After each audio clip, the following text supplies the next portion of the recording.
Is Silver and Blood worth your time as a busy gamer? I spent a few days exploring the game to give you my honest first impressions and save you time. The TLDR is Silver and Blood offers high quality and uniquely artistic production value with the best story opening I've ever seen in a gacha, but requires high active time investment and isn't very free to play friendly, at least from the get go. Let's dive into the details. Let's start with the game's centerpiece, the story and world building. The prologue is genuinely captivating, easily the most enticing intro I've seen in a gacha game. It truly pulls you in, unlike many gachas where I'm tempted to skip every line. A great quality of life feature is that the story chapters can actually be replayed without fighting any battles. This is incredibly convenient, allowing you to skip for progression and then revisit the narrative uninterrupted at any time. However, once the plot gets rolling, it's been a mixed bag for me.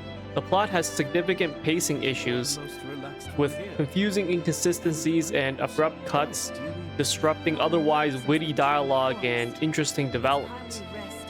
And a big annoyance for me when trying to multitask is that the game doesn't actually play sound in the background, so you can't listen to the story or even the menu music while doing other things.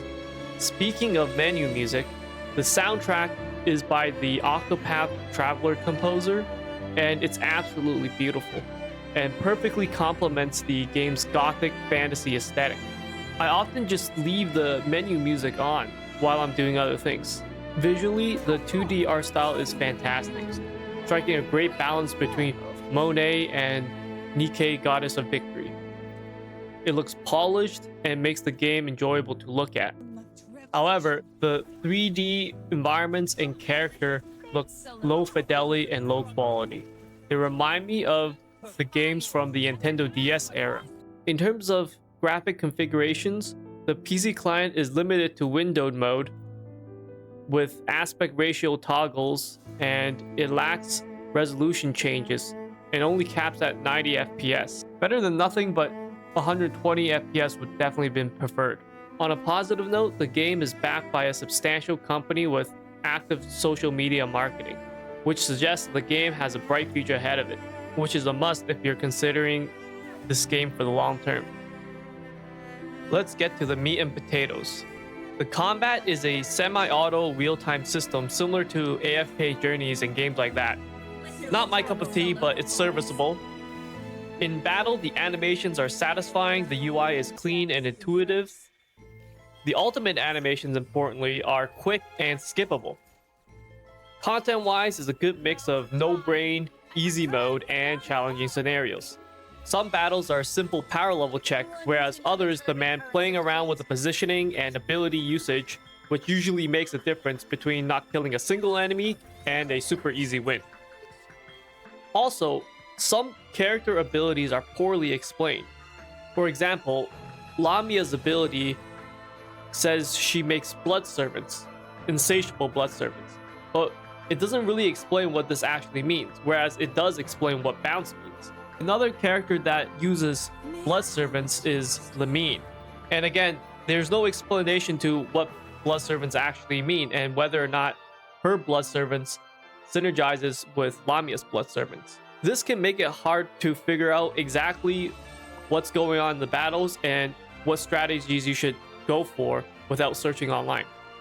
To break up the monotony of regular activities, the game offers two engaging extra content modes. A roguelike mode, similar to Backpack Heroes, and a tactical mode reminiscent of XCOM and Girls Frontline 2. These modes provide a refreshing change of pace and add significant replayability, which is great for keeping things interesting without it feeling like a chore. Now for the grind. The transfusion system is great for horizontal character progression, making it a lot easier to actually use a wide roster. This system lets you level up 5 characters, which then boosts the minimum level of the other characters you slot in here. Also, a lot of different events actually have set character levels, which means new players can actually participate earlier on. Other than a few daily capped content, such as Tomb of the Fallen, you can do most things without waiting. For example, the story has no stamina system, so you can just keep playing it until you reach a bottleneck. Instead of the usual stamina system, the game is mostly capped by character levels, which is primarily increased through this idle tribute system. The longest journey begins with a single step. From what I heard, this system is very similar to Nikkei's progression, and because of this, earlier on you can make a lot of punishing mistakes, such as leveling up the wrong characters and using the resource boxes too early. This will set you back significantly. Saving the best for last, let's talk about the gacha system. First of all, the reroll process is absolutely brutal due to how long the forced tutorial is. And this is a massive time sink that actually matters because, as you can see here, some characters have lower rarity than the other ones. These are transcendent characters or ancestral characters, which are much better than the normal SSR. Once you're in though, character progression is heavily reliant on getting dupes for SSRs because their max level actually increases with dupes. I believe to hit the max potential of an SSR character, you need to get 10 dupes, but I'm not sure.